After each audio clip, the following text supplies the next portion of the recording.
Hey everybody, it's Durger time. Thank you for joining me for another Total Extreme Wrestling video thing. I am bringing you guys some good news. One of the most maligned issues with the beta of TEW 2020 probably was the, I would say generally feeling of undercooked UI. A lot of buttons everywhere, not a lot of organization. Generally, it felt like maybe it needed a little bit more time in the oven. It definitely was one of the major issues that kind of constantly felt like a wall for me when I was booking and playtesting the beta. I generally didn't feel that the UI was very conducive to long-term play. Some people, especially with the original color scheme, were even saying that it was giving them migraines, headaches, nausea. So some issues with the UI UX design. Adam Ryland has done an update on Grey Dog Software's website and has given us a little bit of insight on the new updates to the UI and given us a little bit of a taste. So I wanted to walk through those real quick just to kind of give you an idea of what we're looking at and probably stylistically what we're going to be looking at the release of the game with every page. So one of the first things that he showed us was the new splash screen at the very start of the game. So this is the original on the original skin, and it's fine. I don't really have any issues with it. We did have a brief glimpse of an update. Not much here different. Generally, it looks like we're removing the rounded edges, adding a little bit more of a graphical touch to the background.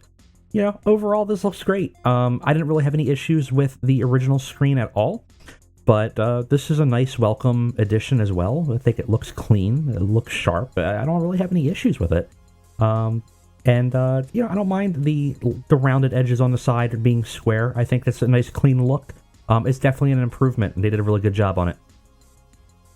Next up is the news screen. So the very beginning of the game, when you load up, you always have this sort of splash screen here that's supposed to look like a newspaper. One of the nice things that happens within the game is it actually changes over time, and it'll look like different things. So if you're playing in the 90s, it'll look like a 90s website. If you're working all the way back in the 50s, it'll look like an old black and white newspaper. It's a really nice aesthetic addition.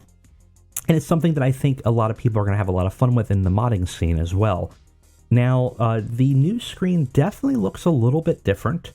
And I'm hoping they still maintain the aesthetic of the previous eras. Because I'd be a little disappointed if we got rid of that. Because I don't think this screen was bad by any means. It's a little much, I think, in color scheme, but I think in tone, there's nothing really wrong with it. And already mod makers have done some interesting things. But let's go ahead and pull up what the new screen looks like.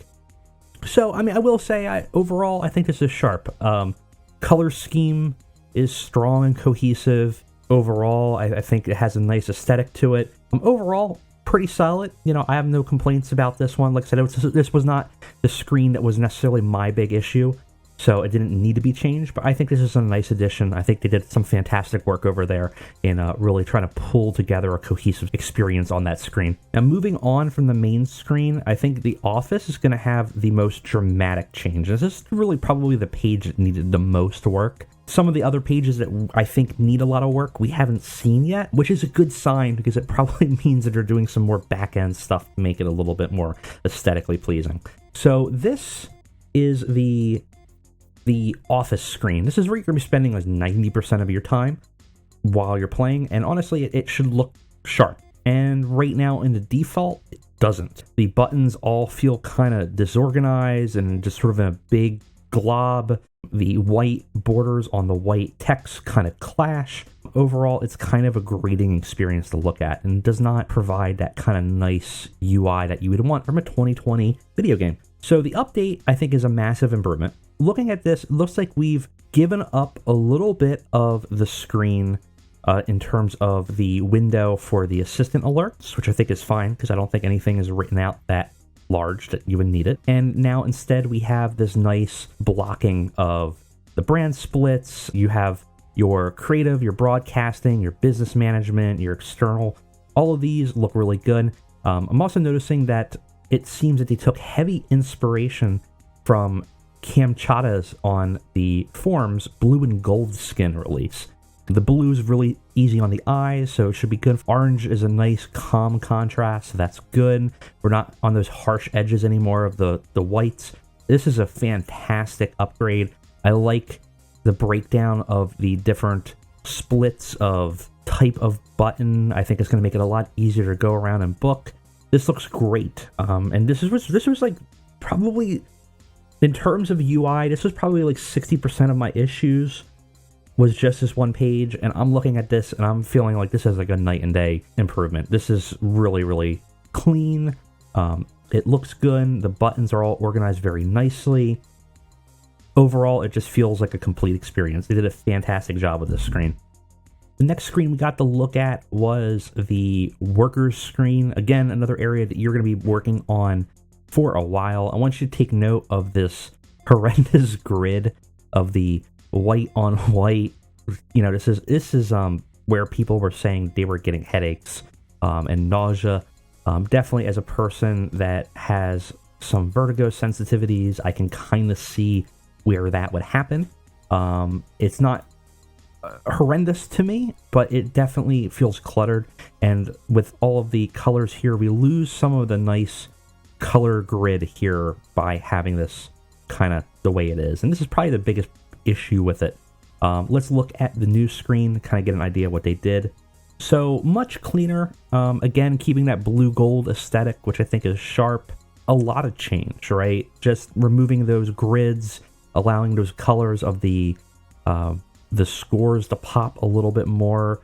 Overall, it's a simple change, but it's very sharp, very effective, much more pleasing. Again, very impressed with what they did.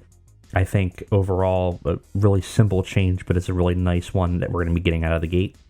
Another one we were shown is the title history screen, and this is what the title history screen looks like right now. Kind of incomplete. It's a simple page, but it doesn't look good. Again, very simple fix, but what we're seeing, effective though, looks cleaner, a little bit smaller. You know, not much to say about it other than definitely removing the grid lines is a huge plus here.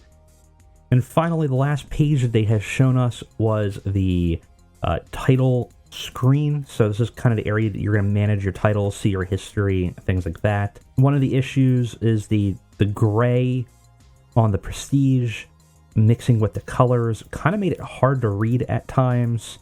Again, the white grid breaking up things pretty rough and generally just feeling kind of like an incomplete screen. The new one we can see here removes that grid again, also removes that kind of gray bubble. So we haven't changed the font size, which I know still has some complaints for some people. I've not really had an issue with it, but the Prestige now looking a lot better here with the colored text kind of being able to pop more on that dark blue of the background. The gold trims kind of being a little bit more of a throwback to TEW 2016, which is nice. Again, huge upgrade. Definitely a much better, more pleasing experience to look at. Now, unfortunately, we've only seen a little taste of the pages. The ones I'm also very concerned about are the booking screens, those match screens. I'm still concerned that the grade when you're actually booking a match is way, way too small. I feel like one of the reasons that so when you're making a game, you kind of want something to have positive feedback, right? That's the point of the color coding that they added. The idea that you're seeing, oh, here's all these green texts of things you've done right. Here's all these red texts that are problems. One of the other things you want is like some kind of reward for your good work. So the removal of the grades to me was a big deal. And unfortunately, we're not going to be getting those back, which is a shame because adding more options for customization is only better. So I don't know why we got rid of them, but I'm just going to chalk it up to some kind of limitation to the layout. Looking at what they've done with the main screen, for example, and this splash screen for the newsletter, it seems like they've been taking the advice of people on the forums to heart when it comes to the UI and have been implementing a lot of the changes people have requested. So fingers crossed that that will be something that they will end up doing. No pushback on terms of the release date, is still staying at May 14th from the sounds of it. So we should hopefully be able to see the full UI experience then in 1 week. What do you guys think about the new UI and skin? Do you think it's good and adequate? Do you think it needs more work? Did it not matter to you at all? Let me know in the comments. If you want more content like this, please remember to like and subscribe to the channel. It does help out a lot. Thank you guys for joining me. I'll see you next time.